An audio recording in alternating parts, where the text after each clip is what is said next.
እናት አንዴ ልሳምሽ? ያመሃል እንዴ? ጤነኛ አይደለህም? ይቺን ሴት ግን እንዴት አድርጌ እንደምስማት እኔ አውቃለሁ። አዎ ሁሌ ማታ 1 ሰዓት ላይ እዛ የምታየው ቤተክርስቲያን እየሄደች ትጸልያለች። ስለዚህ አንተ መልአክ መስለህ ሄደህ መሳም ነው። ምርጥ ሐሳብ ነው ወንድሜ፣ በጣም አመሰግናለሁ።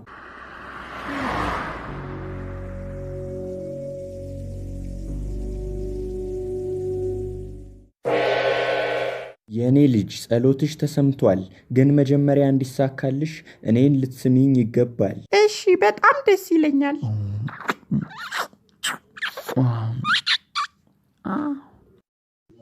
ሃሃ ቂሎ፣ እኔ ነኝ ቅድም መንገድ ላይ ልሳምሽ ስልሽ ተመናቅረሽ ሄድሽው ልጅ።